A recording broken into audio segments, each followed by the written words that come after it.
Legacy media is falling apart, and as it crumbles, a void is opening, a void that we intend to fill. The big legacy news networks currently average just 1.2 million viewers a weeknight, and those numbers are only going to get lower. Legacy media is dying, and the younger generation has moved on. Legacy media panders. Legacy media lies. Legacy media does not know what the truth is, and they don't care about it. Legacy media is a dumpster fire. This is why we few in our wild imaginations have started the Fight Laugh Feast Network. Our goal is to take down the legacy media giant of the last 50 years with our 5 stones. We started in 2016 with our flagship show, Cross Politics. Since those small beginnings, we now air on DirecTV. Our broader podcast network now gets over 4 million downloads a year. And our Fight Laugh Feast pub, which includes TV shows like This America, The Rowdy Christian's Guide, Pastors in Politics, and As the Lord Pleases, with your support, many more to come. Our goal is to become the flagship new media 2.0 network over the next 50 years and take over nightly news, sports, sitcoms, hunting shows, and more, all conveniently stored for you in our Fight Laugh Feast pub.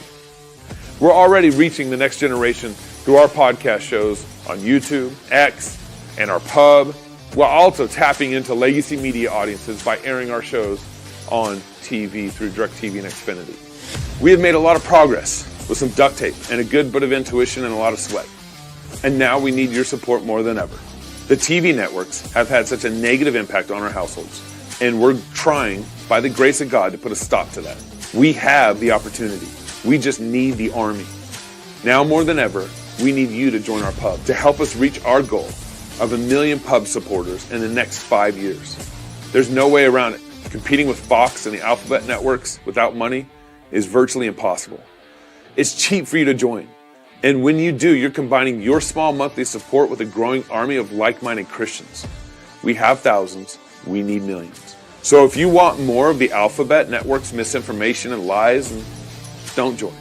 But if you want to give us a mere 5 stones, then please join the pub, and together we will take a swing at the head of big media, all the while fighting, laughing, and feasting to the glory of God.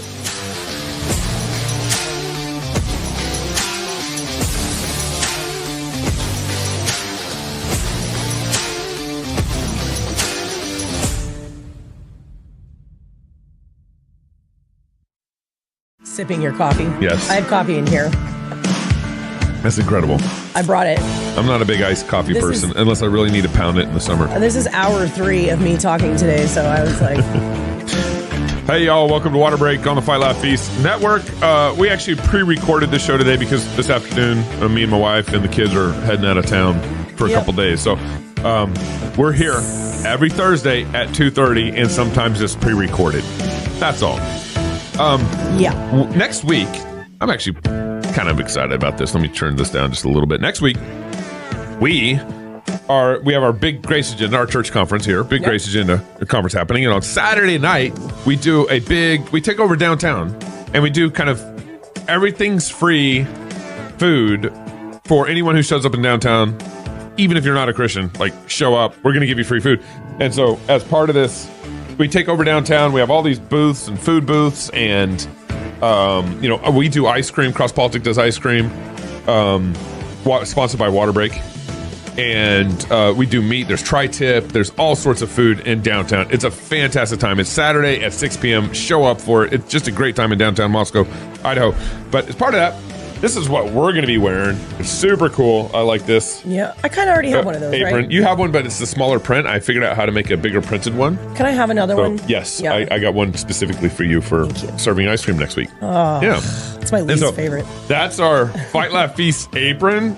We should do a Water Break apron too, It's like, I don't know what it'd look like, but, why not? Food's good for the soul. Something like that, And so please show up. We're also, Cross Politics, doing a live show on Thursday night at the New Art at 7 p.m. And then lastly, we're doing an after party at our house on Friday night, probably about 9 o'clock on Friday night. We'll have cigars and drinks there. You bring drinks too, because we don't know how many people are going to be showing up. So that's next week. Pretty exciting. our conference is filling up. October 31st through November 2nd in Fort Worth. Go to prodigalamerica.com to sign up there and everything. So thank you for joining Water Break. And you just kind of kick us into the subject, baby. Yeah. Just take us there. Yeah. Well, Neil, what did you end up naming the show? Help.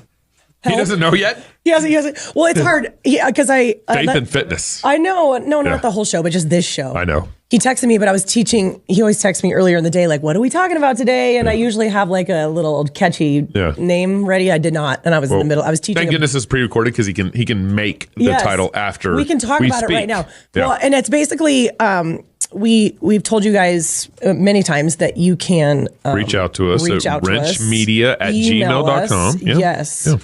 Oh, I like this. Help. How can I fix years of bad habits? That's pretty good.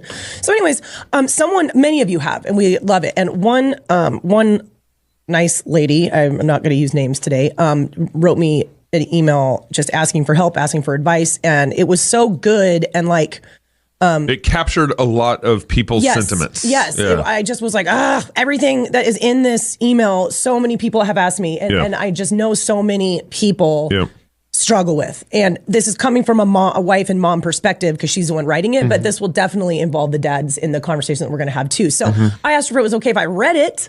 And she said, absolutely. So here we are. I'm going to read it and then we're going to talk through it and try to answer some of the questions. And then I also kind of have some broader, more meta things that I want to talk about that I think will pertain to all this. Let's do it. Let's go. All right. Here we go. Hi, Gabe and Annie. I know this is hard. Hi. I know this is hard for everyone, but my husband and I struggle a lot with prioritizing home-cooked whole foods. Pretty common. We were both single adults living and working on our own and establishing awful habits throughout our 20s and half of our 30s. Then we got married when I was 34 and he was 36, so got married a little later. I remember that Jack in the Box run at 1 a.m. in the morning. So good. No, those Jack in the Box tacos, better than you think. I mean, it's a thing. And we now have a newborn baby. Okay, so a baby's in the mix. Congratulations, you guys. I'm finding it difficult to undo our 15 to 20 years of awful habits while encouraging healthier habits in our young family. Well, you know what? Yeah, and way to be honest. Yeah. We're both grossly overweight, eat way too much fast food, and are way too used to eating in front of the television. We can't really afford to make small, slow changes as we want to try and have at least a couple more kids, and we're fighting against the clock on that. Yeah, I get that. So I'm impatiently prioritizing home-cooked whole foods, as I've heard you stress before. However, I need easy shortcuts. Do you have any advice on how to keep healthy, easy, convenient snacks and meals on hand? Foods that are easy to get on the table after a full day of work when our evenings are full of nursing, baby care, chores, etc. Usually I try to plan or meal plan and grocery shop on Saturdays and do a little bit of food prep, freezing, but I don't have much time, if any, for food prep on the weekend. Specifically, I want Pop-Tarts and chicken nuggies when I'm tired and stressed, and my husband turns to chips and queso. We get that too. That's very complimentary. I love me some chips and queso. It's hard. I know, that's so good. And so many people are this way. There's like, that's all I want when I'm stressed and tired. Also, I can cook fairly simple, easy, healthy, whole food meals for dinner, maybe 2 or 3 times a week. I can't seem to crank out 7 dinners a week. Okay, we'll talk about that too. Planning a meal, having groceries ready that don't go bad by the end of the week, thawing meat, washing and slicing vegetables, and getting it all together every night isn't happening. What an email. I mean. Yeah. And I got... Who can't resonate with that? I don't know who these people are. I didn't get to read the email. This is my first time. Yeah, so I'm going to say some mean things, and I don't know who these people are. Well, it's probably better. Are you just saying mean things right off the bat? Right now. Okay, yeah. Gabe's going to go. Okay, but first off, don't be really offended. Whoever wrote this, we're speaking to you, but also to everybody. To everybody. Like, and we don't know all your details. Like, I don't even know. One question I had, and I didn't ask because I didn't want to know because I thought it would be. I don't want to come off like we're piling on. I wanted to ask if you, the mom, are working all day, if you're working full time. It kind of sounds like you are based off of this email, but I don't know for sure. But we can speak to both. You have additional job outside the house. Yeah, we can speak to both circumstances. But do you want to do your thoughts first? Because boy, do I have a bunch. Yeah. So the woman is the woman of the house. She's the lady of the house. She's the manager of the house. It's your lane to be figuring this out.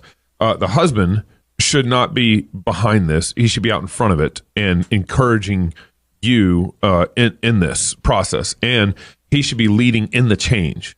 If your husband is not leading in this, then you're going to be a little frustrated changing your.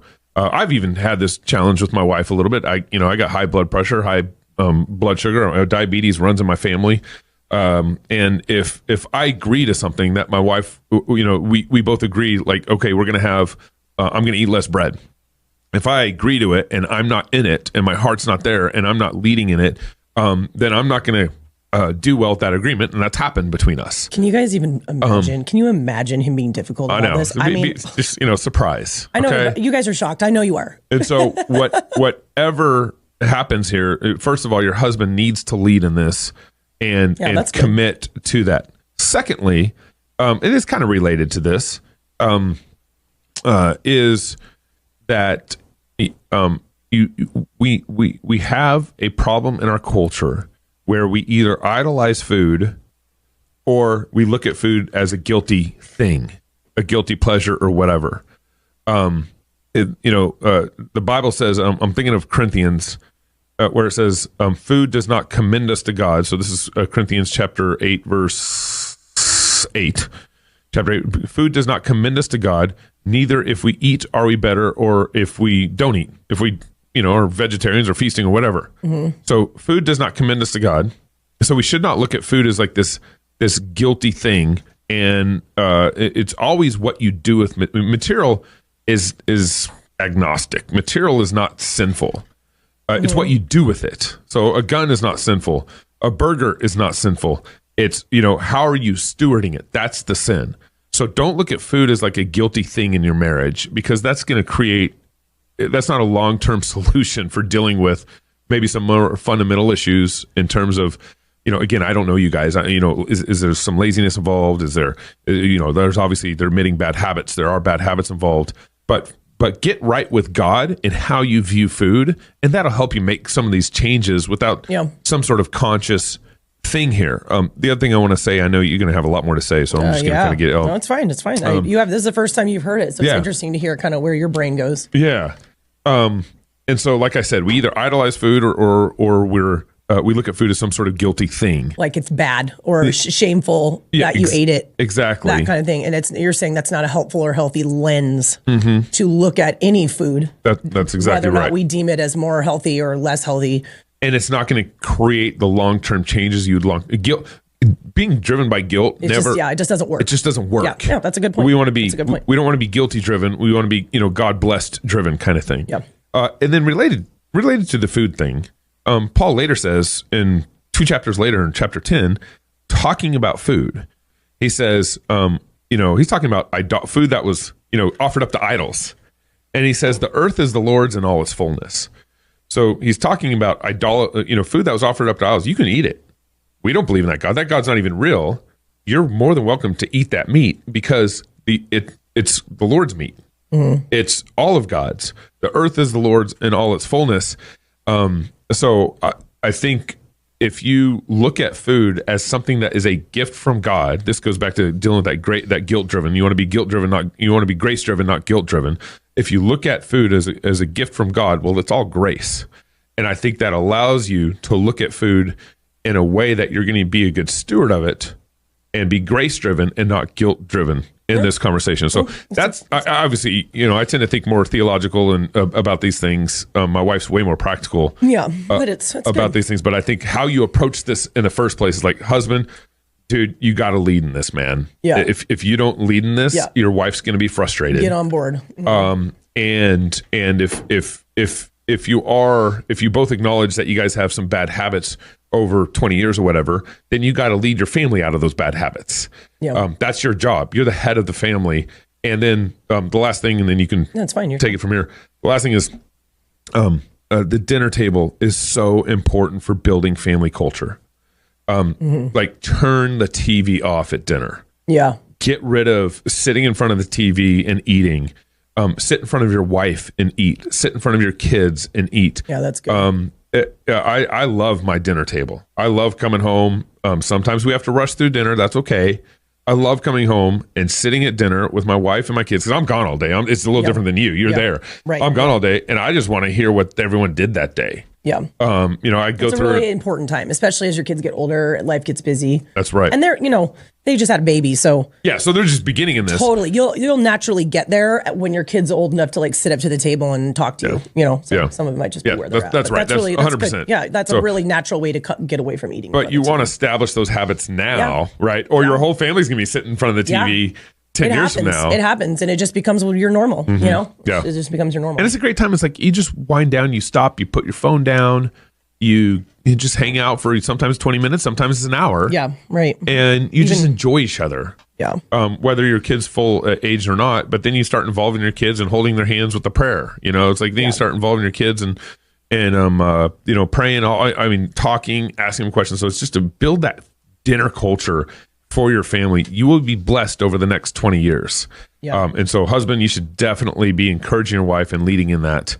And to the wife, again, I don't know their names, but to the wife here, like, this is your ministry to your family. Like the dinner table is a huge ministry, and not only to your family, eventually to friends and fellowship that you guys build around your table.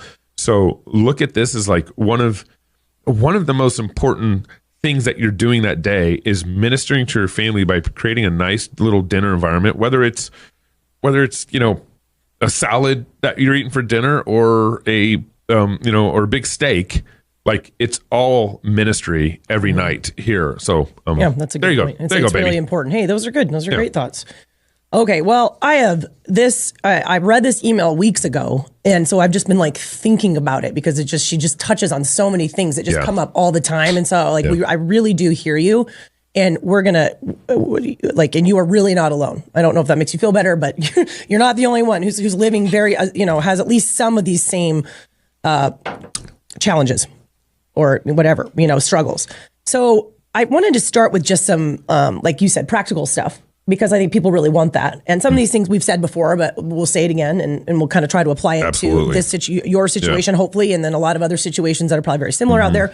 But then I want to go big picture. But I think let's start with some of the just practical tips and thoughts about how to make a busy life when maybe the habits are bad, health isn't where you want it to be. You throw a baby into the mix. What can we do? What needs to be done in order to start steering your ship towards, or your what do we call it? The window.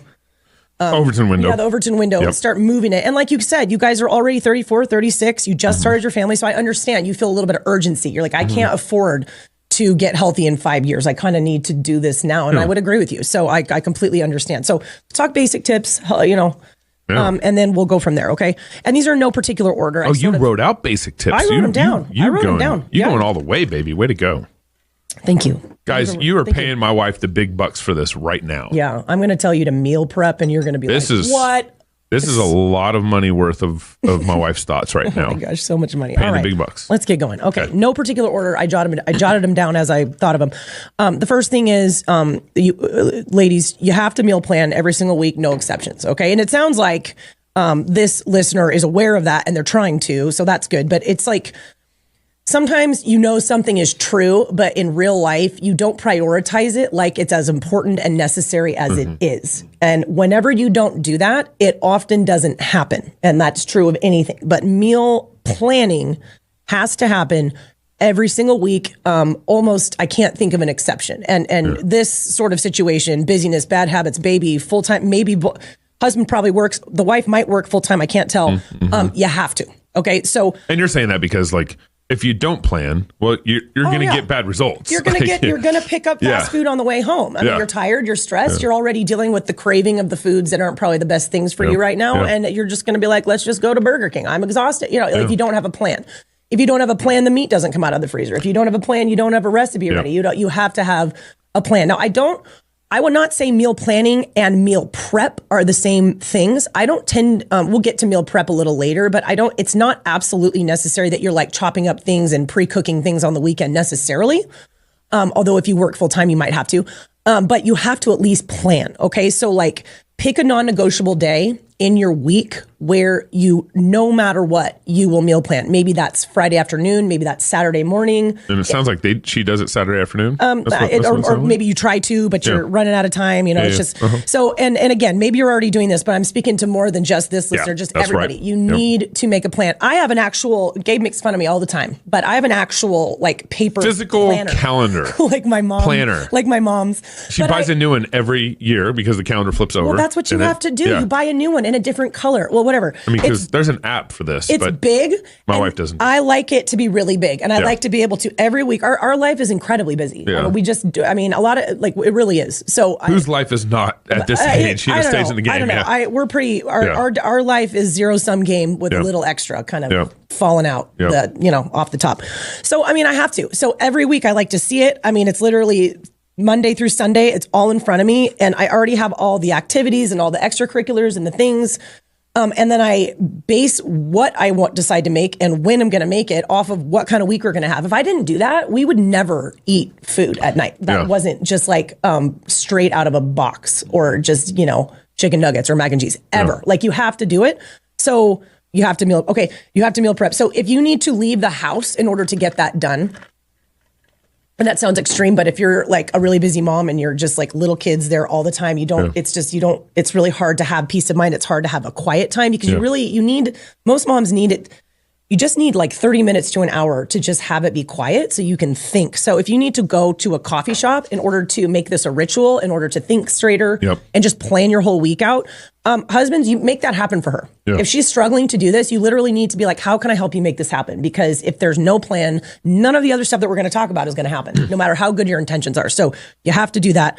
A second thing I want to say about this is that if you're moving towards eating healthier food, so more real meat, more eggs, more produce, right? Veggies, fruit, which is what we should all be doing, you're going to have to shop more frequently. Because she referenced that, like buying food and trying to eat it before it goes bad. It's a real thing. It is a frustration when you shop and you try to time things right, but then you end up throwing these green beans away or this meat's too old or whatever. Right. So you will have to shop more frequently. I could not recommend enough doing either a grocery pickup, like a Walmart or pickup, a delivery. Okay. So if this is a struggle for you, I do a grocery. I don't know why I don't do delivery. I've told you should have it delivered. I know we live a little outside of town, but like, it's like, why don't I just do it? Why don't I just make them appear on my porch? That would be really nice. But I'm in town a lot because I work and my kids do sports and school and all these things. So it isn't that big of a deal for me to do a pickup, but because of the kinds of foods we eat, to your point, a lot of produce, I mean, it's really the produce that goes bad so fast. And I have 3 kids who will not stop eating.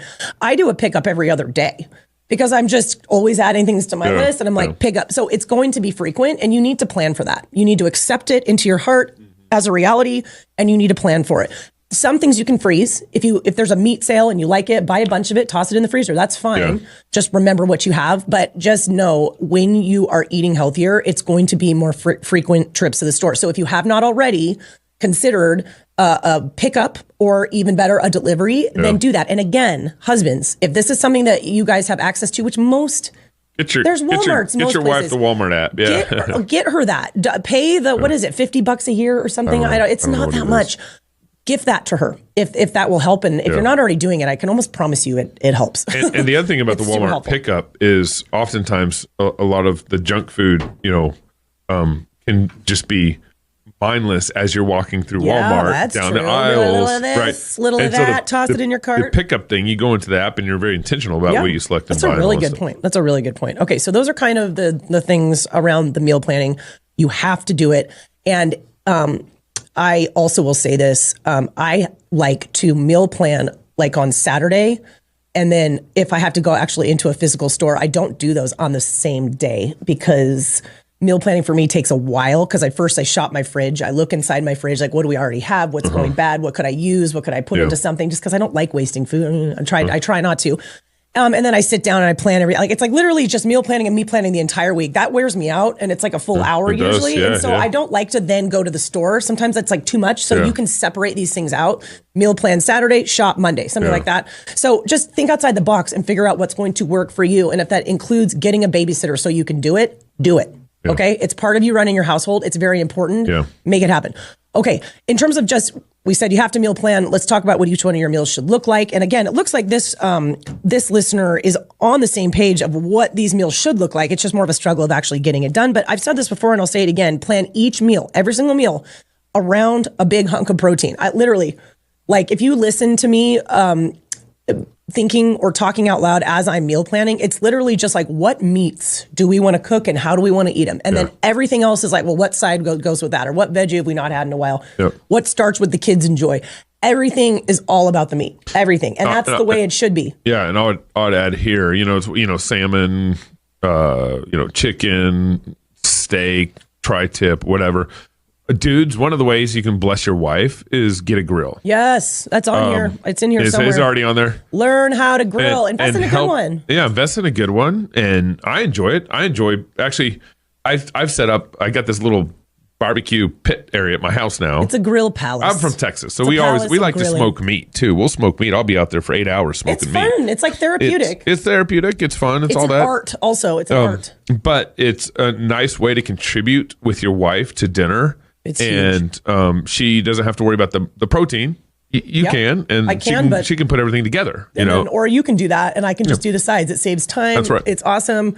It's such a blessing. It's delicious. You're teaching our son how to grill. It's not like actually, honestly, women can grill too. I need to learn to grill because he's gone so much, but I've refused. Because in my mind, I'm like, that's his job, but I really need to learn. Yeah. My wife's a feminist when it comes to barbecue. Is that what it is? That's a man job. I will not do it. No, it's not a feminist. What is that? What is that? What is an anti? What's the anti? The opposite of She's anti-grilling. I tell her, because sometimes I'll have to work late or something, and she'll wait for me to come home and cook the meat. I'm like, you can. I got a propane grill and a charcoal and a smoker. I can't do it. She's like, I can't. Teach Cash. He will do it. Yeah. But one thing I'll add in here, you guys, gentlemen and women, if you are on top of the meal prepping and the pulling of, and you need to be, and or the meal planning, I should say, and you get the meat pulled out on time and you just plan. Often, I mean, his weeks are very busy, but often I'll look at my schedule and I'll say, Tuesday, I want you to smoke a couple of tri-tips. Yeah. He can smoke those on Sunday. Yeah. Like, it does not have to be the same day. And that right there, just again, thinking outside of the box, like you have to make everything right then. You absolutely do not. Things freeze. And smoked meat in particular, I think it's better a little bit. Yeah. Some people might disagree. As long as you don't dry it out.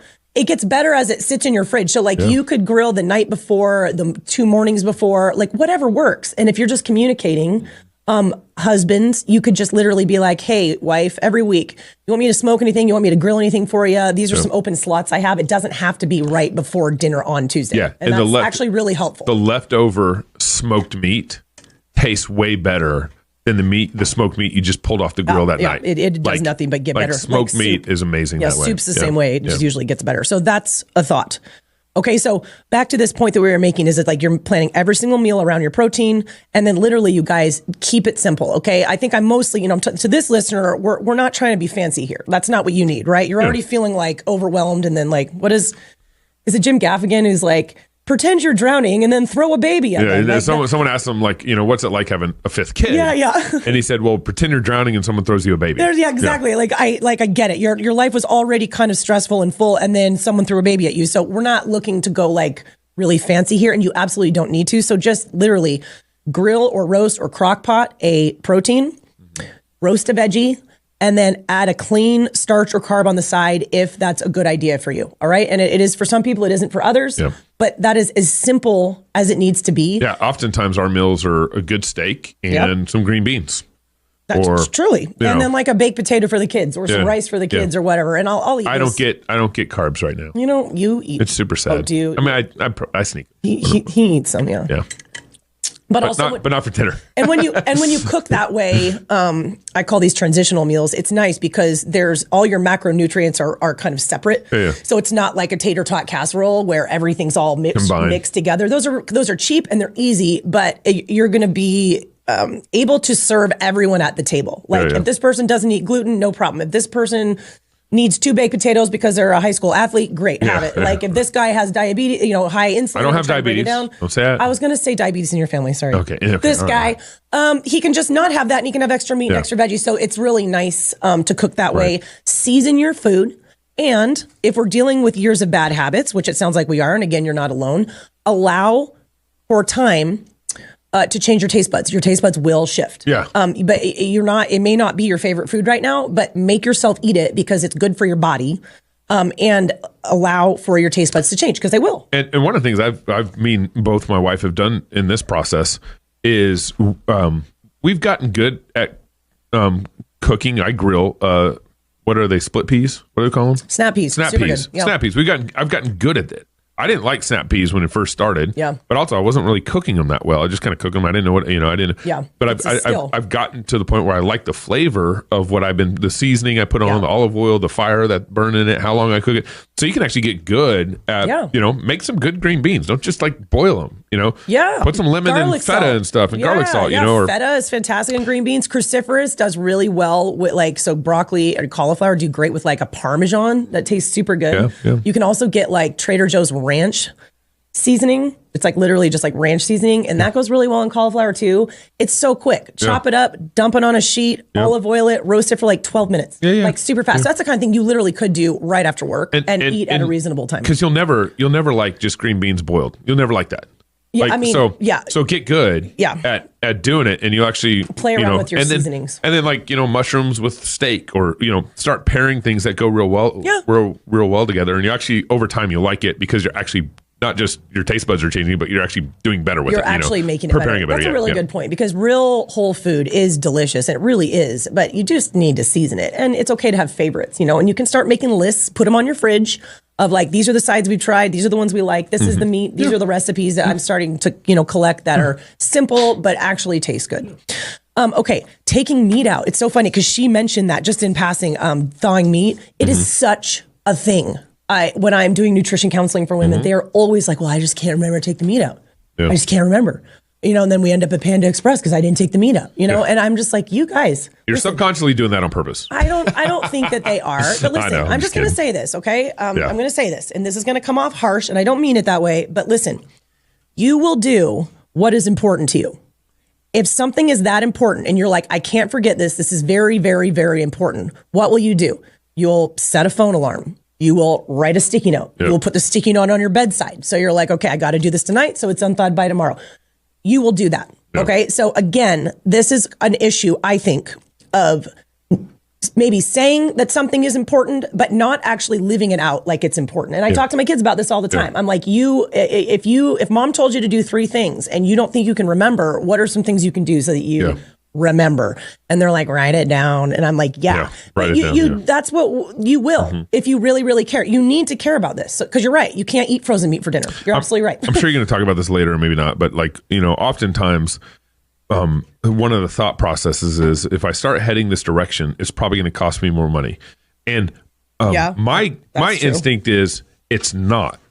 Because if you're eating out and getting fast food every day. Oh, you mean this direction that we're talking about? More, steaks and, salmon or whatever, kind of your grocery budget might go up, but your fast food budget's going to go down. It's like, And so it's my instinct would be in this is that if you, make some of these habits and change some of these habits, your grocery budget's going to go up. You're going to see it there, but probably in the long run, you're actually going to probably save money on your food, because not eating out, and that's another point that I'm going to tell you guys to do, will save you a ton of money. So planning, being prepared, having a plan for food at home, ultimately probably will save you money, even if you end up spending more money on, like you said. Your grocery budget goes up, but your fast food budget goes down. Meat and produce. And also just stop buying, we'll get to it, stop buying all those snacky snacks.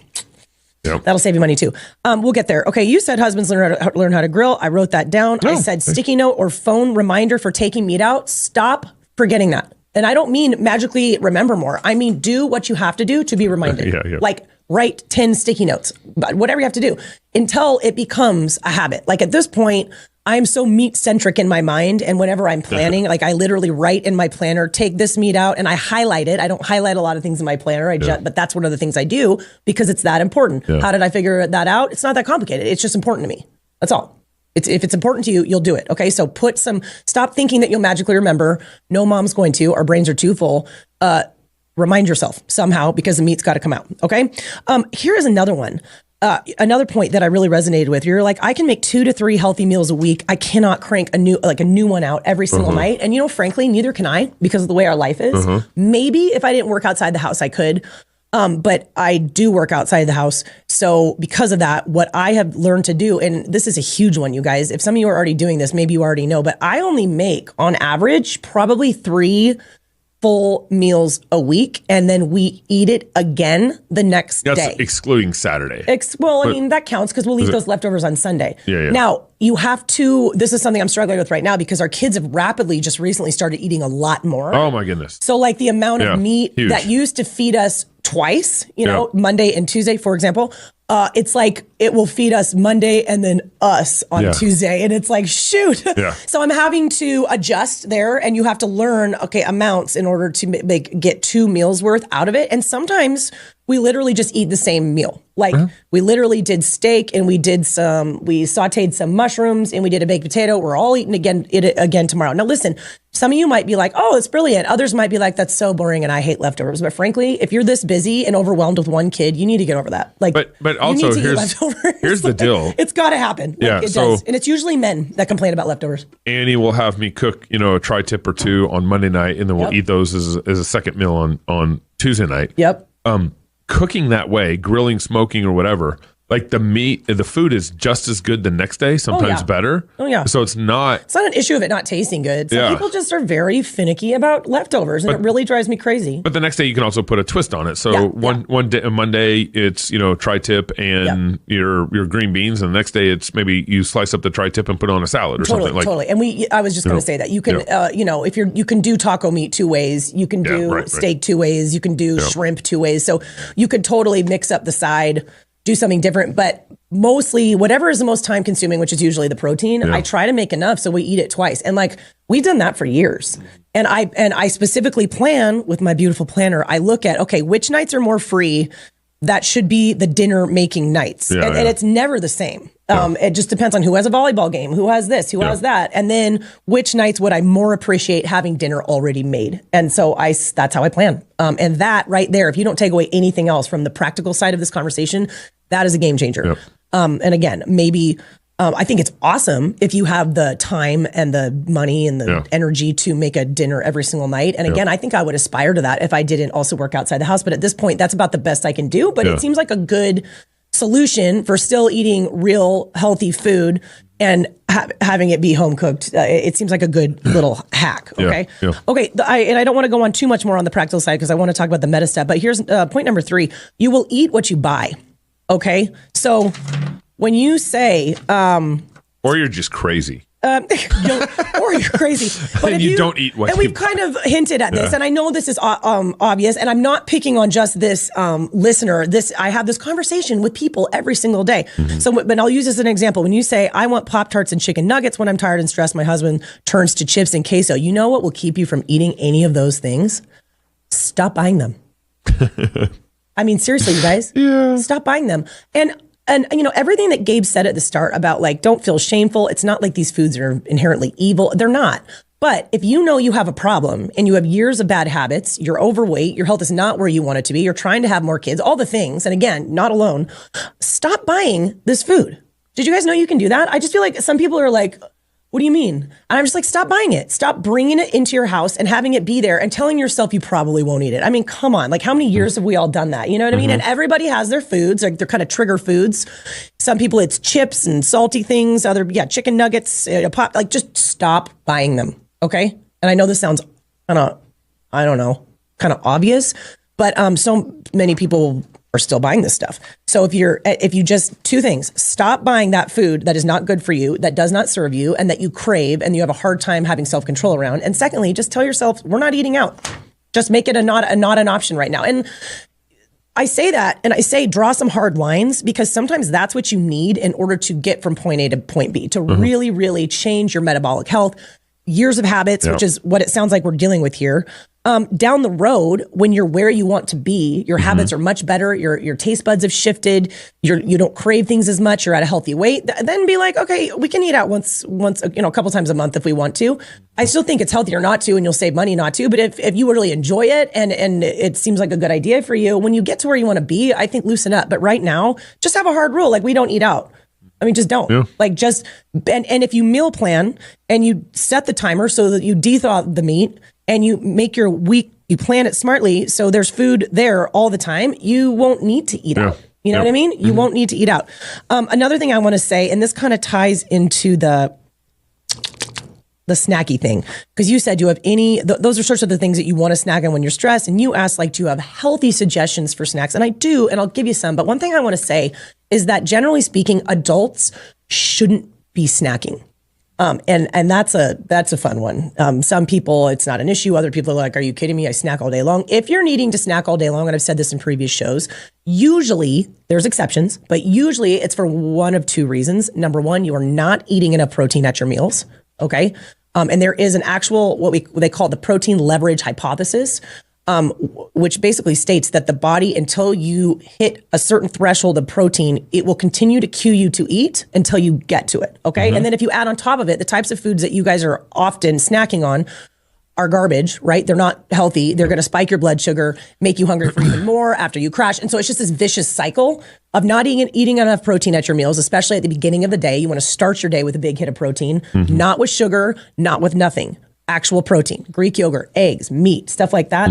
That's just gonna kind of set you up well for your blood sugar to do better, so that you're not always wanting to snack. And okay, so those are really, what did I say? I said there's two reasons. One is that you're not eating enough protein, and the other is the types of foods that you're eating. So I will say, if you start bulking up your protein, being very intentional about it, doing all the things that we've already talked about, you will not need to snack as much. Now, you might crave certain things for a while because your body and your brain are accustomed to getting them. It's not like you just magically don't want Pop-Tarts anymore, but if you don't give yourself Pop-Tarts for a couple weeks, those cravings will go away. I mean, they actually will. My gosh, this is gonna be the longest show. When I used to run relays, like a Hood to Coast or Ragnar or something super intense, you're running max effort anywhere from like 4 to 7 miles 3 times within like a 24-hour period. Even when I was more low carb, which looking back I shouldn't have been, but I was during that time.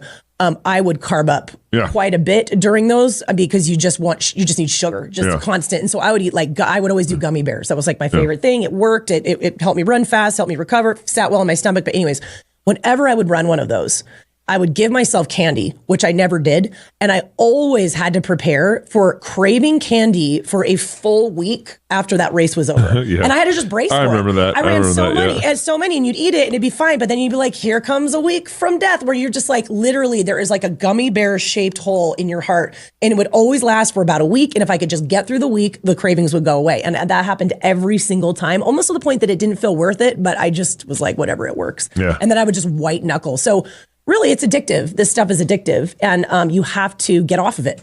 You got to get off it, just like you got to get off cocaine. You know what I mean? And so just get off of it and know that you won't crave it forever. Okay. And I'm being serious about just saying make eating out a no. And rearrange your life, change habits, do something so that you are not constantly needing to eat out. And this is the last thing I'm going to say before I get a little bit more meta. If, ladies, you work all day, and we're going to get more into the concept of working all day, should you be working all day? We're going to talk about that in a second, but it is what it is. And I want to deal with all of you in reality. And I don't know everybody's situation. I know sometimes it's like you have to, or who knows, not usually, but sometimes. But if you do work all day, you have to meal plan and possibly prep and do a lot of home stuff, laundry, things like that on the weekends. You have to. You absolutely have to. You are, if you are making that choice, maybe you should be, maybe you should, I don't know, to have a full-time job during the day or most of the day or whatever it looks like for you, you do not also get to relax on the weekends. And that is just the price you pay. Because there is no other time. There is no other time. So when this listener says, usually I try to meal plan and grocery shop on Saturdays. Yeah, good. And do a little bit of food prep freezing, but I don't have much time, if any, on the weekends. My question is, what are you doing on the weekends that you don't have time to do this stuff? Because again, if you do work, like a full-time job or close to it during the week, you have to. There's just no other time to do it. So I just want to kind of put that out there. It's not really you don't get that luxury if you choose to work a lot during the week. You need those 2 days on the weekend to get all that other stuff done. Because as it turns out, being a wife and a mom is in itself a full-time job. So what you're doing is extra. And so I don't know what you mean when you say you barely have any time on the weekends, but you need to make time. Cancel, stop, quit, whatever. You can't have both, in my opinion. So that's just kind of a sad truth that I think is very true. Do you have any thoughts about that? No. Okay. I want to get into the meta stuff. Okay. And I'm sure you'll be able to chime in here, and I'll try not to make it go too long. So hopefully that was helpful, you guys, especially ladies, but hopefully gentlemen too, just on the practical side of just things that help, things that need to happen, things that will make things go smoother. And we love to give practical advice. But now I want to talk about the concept. And again, I don't know this particular listener. I don't know if you're working outside the house, if you're working full time, or if you're just doing the wife mom thing and feeling really overwhelmed. That can happen too. I'm not sure. And so I don't want you to feel like I'm piling on. I'm talking to everyone. Okay. Yeah. I'm talking to everyone. But this is a big thing. And this is coming from someone, me, I have 3 children. I have worked outside the home as long as we've been married. I am obviously for it. I do it myself. I'm not against it at all. But the longer I've been alive and I've been a wife and I've been a mom and I've worked, my thoughts on this are I couldn't be more opinionated about this, about what I'm about to say. So, ladies, our number one job, if you are a wife and a mom, obviously, your number one job is to take care of the health and the well-being of your household. It is by far your number one priority. Like it has to be. That's biblical, obviously, and also it won't work unless it just doesn't work. Someone's got to manage it. Someone's got to do it. You have been chosen, and you are the most gifted at it also. Okay. So that it's what God tells us to do. He doesn't say in his word, like, and you can't do anything else, but it is your most important job. And that right there, I myself have messed this up, I think, in the past, where I've never been like, well, it's not important, I'm not going to do it. Never. But I think, like I said at the start, it is very true to sort of believe something or say something, but not really live like it's true all the way. So I'm talking to myself here just as much as I'm talking to any of you. But I really can't understate this, that if you cannot do that, take care of the health and the well-being of your household, that includes your own health. And obviously you're the one making all the food and making all the plans and having the babies. And, it trickles out to everybody, your husband, your children, everything. If you can't do that under your current circumstances, something needs to change.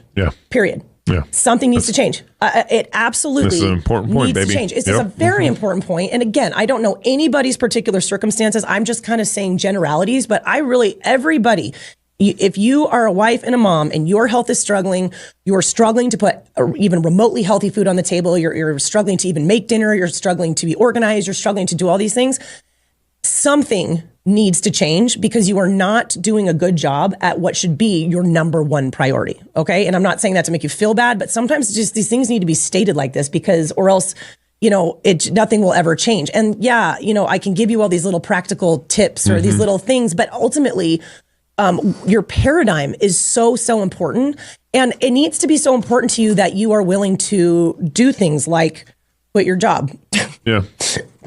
If that's what it takes. So one thing I've seen kind of 3 main things with women that tend to be hindrances for them in terms of just actually killing it. I have not heard this. Oh. Yeah. Oh. This is going to be part of our marriage and health book. Yeah, we're going to put this in our book. The 3 biggest ones, at least in all the years that I've worked with women, that I see as being the biggest hindrances of them being able, like physically able to be a good wife and mom at home, is number 1, working outside the home or working outside the home too much. And again, I'm not saying it's bad for everybody. I do it, but that oftentimes is a huge issue. It's not going well. She's dropping the ball at home and she's working outside. So just not good. Another one is just poor time management at home, poor thought life and just poor general life habits. So just generally being undisciplined. And I don't want to interchange undisciplined with lazy. Very rarely do I find a lazy mom, honestly. They're out there, but very rarely are they lazy. But you can be very undisciplined, still trying hard, but just very undisciplined in terms of what your daily habits are, how you triage situations, your thought life, all of that. So some of it's just that. And then also the inability to say no to anything, all the things. And sometimes it's a combination of all 3 of these things. But really, and listen, if you're a wife and a mom and you're killing it, then keep going. If it's working for you and you're with your particular personality, your habits, your life situation, how many kids you have, the kind of husband you have, don't worry about it. But if you look at yourself and you do a self-assessment and you're like, I'm not healthy. We don't eat well. I don't have time to make dinner. I'm too tired. We're eating out all the time. My husband isn't healthy either. Assess if it's for any of these reasons and be honest with yourself. I mean, honestly, every mom, and this could probably apply to a dad too in its own way, but I feel like you need to be willing to quit your job.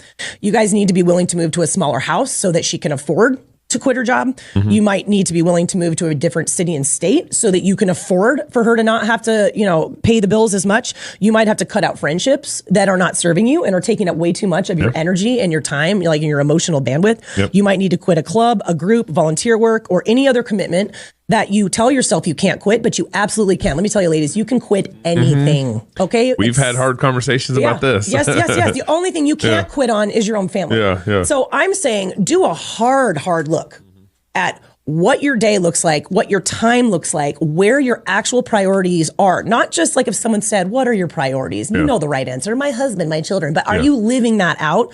And I will also say, husbands, stop putting financial pressure on your wife to pay the bills. Like, stop it. Like, there might be, like, I'm trying to be, like, there might be an exception here, but I think very rare. And I talk to women all the time, and I don't know if they're putting the pressure on themselves or if it's their husband doing it. But husbands, it is not their job. Well, basically, what you're saying is the wife thinks, well, if I don't keep my part-time job, then we can't pay electricity, or for this school, or for this thing, or for our boat, or for our second car. Or sometimes it's crap you guys don't need, honestly. But I just think husbands need to step up here and lead from the jump, like you said at the start, because women oftentimes really need help and encouragement on this. Like, it's not going to come naturally to her to suggest it. Like, how about I just quit my job? It should be your idea. You should be like, just quit. This is not your job. It is my job. I'm the husband here. So my job to provide. Right? And I'll add here that it's the husband's job to provide for the family, and that so his money should go towards making sure the bills are paid. There's food on the table, all that stuff. The way me and Annie have worked. So Annie's money that she makes, it'll go towards, she'll buy clothes for the kids, or go towards, a lake trip or vacations. We call it fun money. It's fun money. Or I'll spend it on and it's not just fun money. We use it more than that. But, she'll go towards maybe buying something, new shoes for the kids or something like that. So my money is going to provide for everything in the house, including clothes, paying the bills, that kind of thing. And one thing that's really helpful for me and Annie and how we've structured it is I'll put twice a month, I'll put money into her. We have two separate bank accounts, so I can manage all the bills, families, kids' tuition, mortgage, gas, electricity, gas, all that stuff. And then I give her money in her account to manage the food and the necessities that she needs to buy for the house. And that helps a lot. For one, I don't got to track all the food purchases, which should drive me nuts. I mean, it already drives me nuts, everything I got to track. So being able to kind of, sometimes structure can be a hindrance in all this. So structuring in a way where it's freeing for both each sides. You have to figure that out. And it helps me too, because sometimes, it's like I give Annie X amount of dollars every month to buy, it's for food, it's for, toilet paper, it's for, all the, she manages all that. And so if she doesn't have the money to spend anymore, she's out of money. Well, she doesn't keep thinking she has unlimited budget coming from the main account. So right. It's separate, which is really, that works for us at least. But bottom line is I do work and make my own money, but there is no pressure on me to pay the kids' tuition or pay for basic living cost, which would cause me to feel like I need to work more, or I can never stop, even if stuff is going on at home where it's like this needs my attention. And sometimes it's a time issue, ladies. Sometimes it's not. Sometimes it's actually, okay, I have enough time at home, but my energy is shot. Like, I've given too much energy either at a job or volunteering at a school or doing a Bible study. Like, all these things, which on paper are not bad things. But you need enough mental and emotional bandwidth to do a good job at home. And I'm just going to be straight, you guys. Some women can handle more than others. Like, some of it is probably just how God made us, and some of it is years of practice, right? And like just figuring it out. So you might do an assessment of yourself right now, ladies, where you're like, I am not doing a good job at home. I'm not prioritizing it. I'm spending too much time, energy, whatever, doing other things. So I need to stop that. And that might be very true for you. It might be in 10 years though, that you can do that stuff and still do a great job. Right. So it depends on you, your context, but the point is it's a priorities game, and everything needs to be on the table. You volunteering at your kid's school, you working outside of the house, you doing anything, no matter how much you love it, no matter how important it is to you, no matter how much you've had it in your brain is like, I have to. You don't have to. What you need to do is do a good job at home. So if you, and husbands, your wife is going to need your encouragement if you're going to have this hard conversation, because it's hard. Change is hard. Yep.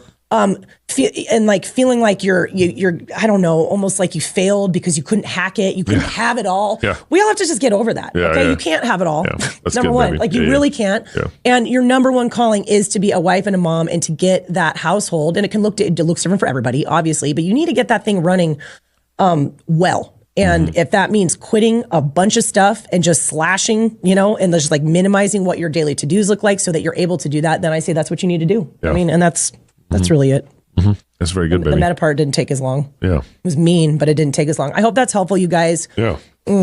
And of course, if you want to email us and be in a conversation and talk to Annie, and your website's up, isn't it? Yeah, you guys. Your website's up. You guys, my website is Talk about up. AnnieWrench.com. It's just AnnieWrench.com. Easy to remember. Yeah. Roz and Julio from Mad Bear Creative did it. Her sister. Yeah, it's beautiful. Thank you so much to them for putting all the work in. So you can. And it's important that you spell wrench without a W. So Annie if you spell my Wrench. name wrong, It's just an R. You're not going to find me. You're not going to. How many times I have to repeat myself? That wasn't even bad. That wasn't a good Trump. I have to repeat myself constantly. Oh my gosh.